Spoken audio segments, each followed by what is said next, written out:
Yo, what's going on, guys? Crispy Flakes here. So it's one of my favorite times of year coming up, and that is NBA free agency. This is a time of year where teams really can fill in those gaps and, try to build those super teams that can contend with the other great teams in the NBA. For today's video, we're going to go through the best player every team could add in NBA free agency. So this is an article by Dan Faval here. We're going to go through each one of these teams, see if it's a good fit out there, and keep in mind that these are going to be more like realistic choices. Not so much like, because, if every team could get LeBron James, then that would be the best pick for every single team out there. So, more like those guys out there that are just going to kind of help win some games and things like that. If you guys do enjoy this type of content, be sure to drop a like on this video. Also, let me know in the comment section below what free agents you hope your favorite team goes for.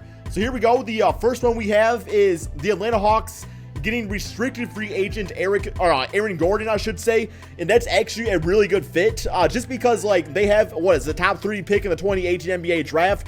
I imagine they are going to get somebody like a Marvin Bagley or a Michael Porter.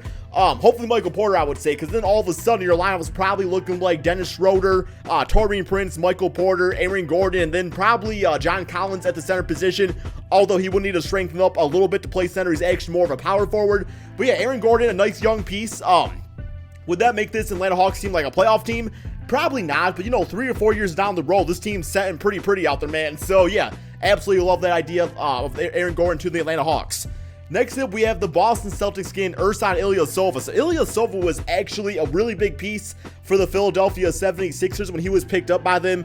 I know one game he had 16 points and 13 rebounds or something like that. Always a solid offensive player, just somebody that you can really count on to give it your all when he's out there on the basketball court. The Boston Celtics, that's kind of what they liked at times, was scoring off their bench. So he's going to bring a scoring, bring a rebounding, even play a little bit of defense out there. So yeah, man, Ersan Ilyasova, a very cheap option for the Boston Celtics to bring some much needed bench scoring. All right, next up we have Jabari Parker to the Brooklyn Nets. Now this is something I've actually talked about before. I think, for sure, man, the Brooklyn Nets need to throw a max contract to Jabari Parker, just because the past 3-4 seasons, their draft pick game has not been there, man, because they trade all their draft picks over to the Boston Celtics years ago for Kevin Garnett and Paul Pierce. So yeah, you get Jabari Parker, a young piece added to this team out there. I think he's a future all-star in the NBA. Him, D'Angelo Russell with Spencer Dinwiddie, that's definitely something special out there. So yeah, it's unless you're using that money elsewhere, but you guys got a freaking bitch-ass contract right now with Timothy Mozgov, and I think they've got a few other bitch-ass contracts out there with Alan Crabb and guys like that. So if you're going to be throwing around large amounts of cash, at least throw at a future all-star in Jabari Parker. All right, next up we have Ian Clark to the Charlotte Hornets. Not too much to say about this man right there. He was actually not all that great on the Pelicans. I think he had a few decent games, but I definitely remember him more on the Golden State Warriors, during the playoffs and stuff like that. A guy that's going to bring some three-point shooting. So, right now they got Kemba Walker at point guard, the shooting guard. Jeremy Lamb, I think, starts there at times. Malik Monk, maybe he's up and coming a little bit too. So, yeah, we'll just bring him some more perimeter scoring out there. What is he, 27 combo guard? All right, next up we have Kyle Anderson to the Chicago Bulls. So you look at the Bulls roster, they got Chris Dunn at point guard, they got Zach LaVine at shooting guard. That's probably not going to change. Lauri Markkanen at power forward. I'm hoping they actually get Mohamed Bamba as their center. But yeah, definitely one of the weaker positions is the small forward position. Now, I definitely think they'll take Michael Porter if he is available. I don't think he will be. Denzel Valentine's pretty solid, but Kyle Anderson, coached by Greg Popovich, very smart player, does a little bit of everything out there, and I'm sure he won't be extremely expensive, and he also kind of fits to the mold of a younger NBA player that can help with their rebuild out there. All right, next up we have Luke Mbah. I probably said that wrong, man. I've been saying that wrong since this man played for the Milwaukee Bucks. Honestly, I don't absolutely think that the Cleveland Cavaliers need this man right there, just because what is he? He's a power forward / small forward that can shoot the 3-ball, bring you some offense, bring you some defense.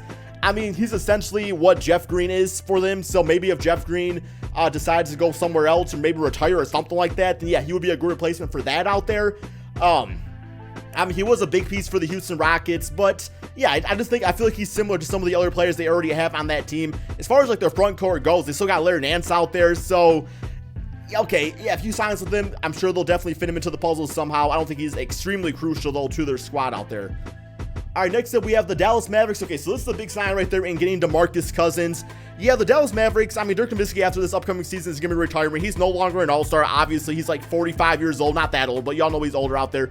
DeMarcus Cousins, he would probably get the max contract. It says he's going on 28, coming off an injury and everything like that. So, If he went over to the Dallas Mavericks, combine him with Dennis Smith out there, also their, I believe, top 5 pick in the draft, which is going to be somebody pretty solid, maybe like a Marvin Bagley, somebody like that.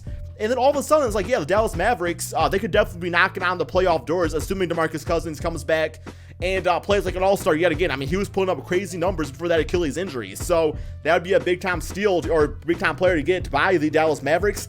I don't think it's going to happen just because, like, I don't know, man. I don't feel like the Dallas Mavericks are the most attractive free agency destination right now, but they got them. Props to them out there. DeMarcus Cousins, one of those players that's going to help out anybody. All right, next up we have Gerald Green on the Denver Nuggets. So Gerald Green, as of right now, is probably worth about $2-3 million a season. What is he, like 6'8"? His athleticism, I mean, yeah, he can still throw it down like in transition, stuff like that. But, as you get past 30, that athleticism starts going down a bit. Can still shoot the 3-ball. He's pretty consistent with that as far as the scoring goes. Not afraid of the big moment. Would be a bench player out there. The thing I do like about this signing, though, is just because Nikola Jokic is so good at finding the open man from the center position that getting a guy in transition like Gerald Green, I really do think he could average probably about 12 points a game for him. So if you can get him for the minimum contract, maybe a little bit more than that, then yeah, that's a nice little role player to have on the Denver Nuggets. All right, next up we have the Detroit Pistons getting Devin Harris. So as of right now, the Pistons backup point guard, we are looking at Ish Smith, who's on a 1-year, $7 million contract. I mean, he was a decent starter for the Pistons when Reggie Jackson was down with injury. It's just like, he's a good playmaker or anything like that. Not a great three-point shooter. Had a few decent games out there, but I don't know, man. Devin Harris brings a veteran presence to the locker room. I think he's a bit better of a shooter out there too, is what the Pistons need off their bench anyways. Bring some more offense and things like that. I know he's definitely older. He's like, damn, he's 35 now. So it's like, come on, man, can we do better than this? He can run a pick and roll, which is great with him alongside, Blake Griffin. Shot 38% from 3. All right, I'm not exactly too happy about it. It's not like, oh my God, we're going to get freaking Devin Harris. Maybe 10 years ago when he was on the New Jersey Nets, I would take him, but okay, whatever, man. Next up, we got Marco Belinelli on the Golden State Warriors. Yeah, because right now, the backup shooting guard, I think, was at times Patrick McCaw, Nick Young. Marco Belinelli is definitely more of a poised, kind of just more mature player than a guy like a Nick Young would be out there. A guy that can be a sure thing as far as bringing three-point shooting off your bench. Does not really demand the ball a ton at times, but will literally just be a catch-and-shoot player for them. And another veteran player going for that championship ring. Would probably get one yet again. What's his name? He should... Okay, I'm not trying to read all that. Okay, Houston Rockets, LeBron James on a player option. Obviously, yeah, man, LeBron James is the big-time player the Houston Rockets are going for this NBA offseason. Do I like this fit? I think I've talked about it a bit before. I'm going to talk about... Yeah, I got a video coming up in the next few days talking about it too, man, where it's just yeah, it will work because LeBron James, James Harden, Chris Paul, they're just all superstar players. So, yeah, they will definitely find a way. Do I think there's a better fit out there for LeBron James? I definitely think there's better fits out there, but this would be a lot of fun to watch, mainly because I want to see what LeBron James does in a Mike D'Antoni offensive system. Just because, Mike D'Antoni is the offensive mastermind when it comes to coaching the game of basketball, going back to his Phoenix Suns days. Yeah, LeBron, oh my God, that's so much firepower, guys. That's low-key, even with Clint Capella, who can kind of, man, probably be an all-star next season. I think he's got that capability. You're looking at a Western Conference all-star caliber type of lineup out there, man. So, yeah, I like that. All right, next up, we got KCP to the Indiana Pacers. So KCP on the Lakers this season. I'm sorry, yeah, to Indiana Pacers. I hope that's what I said. KCP was on the Lakers this past season on a 1-year deal. He had some trouble with the law and stuff like that, but we're not really gonna talk about that. As far as him as a basketball player, he is very inconsistent at times, but when he is, playing at the top of his level out there, he's a really good three-point shooter, guys. I mean, he's a guy that can get you, 20, 30 points every now and then when he really goes off, and always brings good defense. Him alongside Victor Oladipo, who would probably play small forward on that team, or probably actually back up Victor Oladipo now that I do think about it. But yeah, as long as he's not asking for too much money out there, I think he'd be a nice piece to, perhaps a future Eastern Conference Finals team in the Indiana Pacers. Next up, we have the Los Angeles Clippers, Josh Huertas. Not gonna lie, guys, I don't know too much about this matter here, guys. Let me know about this dude in the comment section below. I have no strong opinion whatsoever, so we are just going to move on. All right, next up, we have the Los Angeles Lakers getting Paul George. Still, I do think this is a team that Paul George is going to end up going to, just because, it's a team he wants to play for.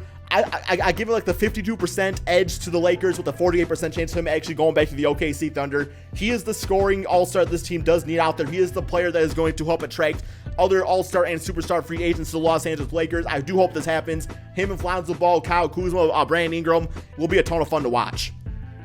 Okay, next up we have Pat Connaughton, or Connaughton. I don't know how to say his man. Did I say that right? I really don't know. What I do know is that he did play for the Portland Trail Blazers. I'm pretty sure he was a solid on there, like a pretty good role player. Once again, I don't know too much about his game. Looks like he can make some three-pointers. Okay, cool. As long as he's cheap. Sorry, guys. I mean, yeah, I'm obviously an NBA channel, but I don't follow every single role player out there. I don't know exactly their strengths and weaknesses. So if you are a Portland Trail Blazers fan, let me know what you all think about this man right there. What type of contract he would warrant in the NBA. What is he, only 25 also? All right, next up we have Miami Heat Seth Curry. Yo, so another good three-point shooter out there. He definitely fits that mold of the Miami Heat of just like a really solid role player out there, which is what the Miami Heat are right now. I still think the Heat need to go for like that all-star, superstar caliber player because they have all the right pieces around them. But I feel like if you got a guy like Seth Curry, then that would actually make Tyler Johnson available for trade just because you still have Deion Waiters on that team too. You got Josh Richardson, Wayne Ellington, so you would be a big guard heavy. And I definitely like Tyler Johnson with the amount of money he has right now. It would be time to maybe try to shop his contract out if possible, although you're probably not trading him away without including some sort of protected first round or second round draft pick. All right, next we have Derrick Favors to the Milwaukee Bucks. No, I mean, if he's willing to take on a bench role, then okay, I understand that. But I don't know. I'm kind of a hater when it comes to Derrick Favors, not going to lie. I just don't like what he brings offensively to a team. If he was to be on the bench, okay, that's cool and everything. But right now, I kind of like them running Giannis at the 4 spot. Jabari Parker, if he comes back to the team, he'll probably go back to the 4 spot. So, yeah, if he comes on a team, it would need to be as a bench role. I think he was actually pretty good for the Utah Jazz. I just feel like he's kind of like out of his era of basketball, if that does make sense. All right, next up, we have the Timberwolves going for Avery Bradley. Ooh, that's a nice little thing. You know, Jeff Teague, Avery Bradley in the backcourt. Now, would Avery actually start on this team? Because you still have Andrew Wiggins, and you got Jimmy Buckets out there. So I'm thinking he would actually probably be more of a 6-man off the bench, which would probably be okay. But him and Tom Thibodeau's, defensive sets out there would be pretty big time. The idea of Avery Bradley playing with Jimmy Butler out there on the from a perimeter defensive standpoint sounds pretty scary for other NBA teams. So yeah, if you can get him for pretty cheap out there, definitely has fallen off quite a bit since his Boston Celtics days, but I think he's in for a bounce back season. Okay, next we have James Ennis to the New Orleans Pelicans. I watched him on the Detroit Pistons. He didn't play a ton of minutes, but when he did, just a nice solid role playing small forward out there, man. Gonna knock down some 3-pointers, pretty athletic, get into the basket and stuff like that. Because right now you look at the small forward of the Pelicans, I think they have like Solomon Hill, who's just overpaid and not very good. I do have a feeling they're going to try Mirotic as small forward sometimes next season. But yeah, for a cheap option out there, James Ennis is not going to do anything great for you, but he's going to do a little bit of everything. All right, next we have Mario Hezonja to the New York Knicks. You know what, man? Why not? Next season, I fully think that the Knicks are going to be in tank mode. Because they're going to get somebody like a Mikal Bridges this draft around. Kristaps Porzingis is probably going to be out to at least the All-Star break, so that's not going to look great for them. Mario Hezonja, he was a lottery pick. He was actually supposed to be an All-Star caliber player. Has had some moments on the Orlando Magic, especially against my Pistons, knocking down 3-pointers and stuff like that. So yeah, let him come to the Knicks. Give him some good value minutes. See if you guys can like find a diamond in the rough in Mario Hezonja. Probably end up being a lottery team, but then that following season you get another good top lottery pick. Kristaps Porzingis will be back. Maybe you get Kyrie Irving, as I talked about in my other video. So yeah, why not, man? Take a shot. I'll take a chance on him. All right, next up we have Joe Harris to the OKC Thunder. So Joe Harris is a victim of too many guards on the Brooklyn Nets right now, but actually when he does play, he's one of the better 3-point shooters in the NBA. Would be the perfect catch and shoot player to play off of a Russell Westbrook.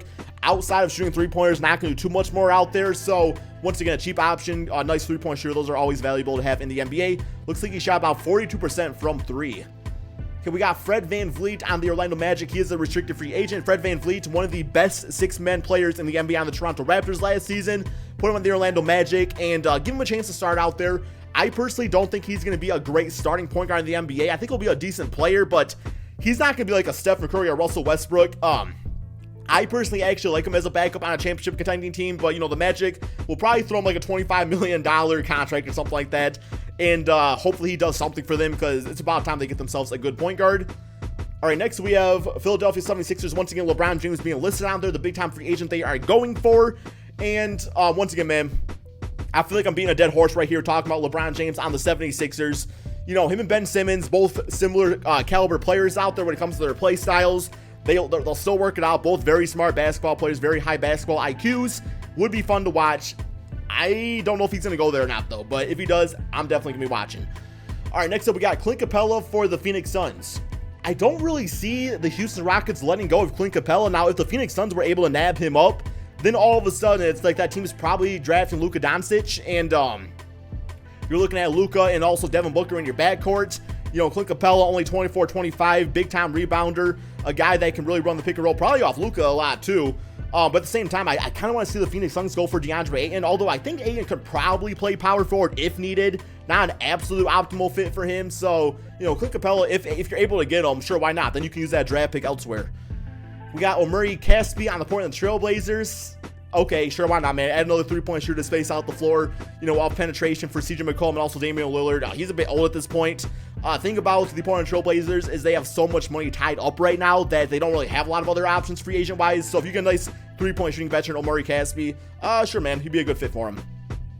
We got Ronnie Hood of the Sacramento Kings. This is a nice little fit because Ronnie Hood on the Utah Jazz was like a 17-point per game scorer, went to the Cavaliers, did not really like the spotlight out there, like playing alongside LeBron James. He actually went on the record to say he was very like stressed out by that. So you put him in a low pressure situation in the Sacramento Kings, and I think he would actually be pretty good out there. I think he could go back to that 18-point per game stat line that he put up for the Utah Jazz, and probably around, what, like $15 million a season, I would say he would probably warrant off that team. So a nice little fit for him right there. He's what, only 25?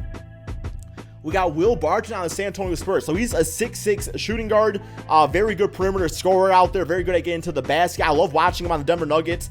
Guys, low-key, man, I actually like the Denver Nuggets a lot. So I love Jokic, probably my favorite player in the NBA. Very smart player, though, so just another, probably like a third or fourth scoring option on that San Antonio Spurs team, because you got Kawhi Leonard number 1, LaMarcus Aldridge number 2, and then I would probably say Will Barton could get you about 16 points per game as a starter for that team.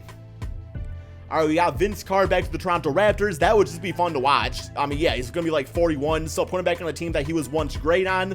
And even at times, like, he could still ball out. He would probably be a backup small forward on the team to OG Anunoby. But also, he'd be a good player, you know, to help kind of player coach him and stuff like that, too. All right, next, so we have Tyreke Evans on the Utah Jazz. Maybe for a bench role, because right now they got Ricky Rubio starting at point guard, Donovan Mitchell at the 2, and Joe Ingles is probably going to stick it out at 3. So I really don't see how Tyreke Evans fits on this team unless it is as a 6-man role. But even with that, it's like, I think he kind of warrants being a starter right now based off on how he did for the Memphis Grizzlies. So that fit really does not make much sense to me. Okay, next up, and finally we have Noah Vonleh on the Washington Wizards. Did not know this dude was even still in the NBA. In my opinion, he's a draft bust, but maybe he'll actually do something with a new scenario out there, a new situation. Anyway, guys, thank you all so much for watching. Be sure to drop the like on this video. Let me know in the comment section below what you guys think about these free agent signings. Like I said, man, thank you all so much for watching, and peace out.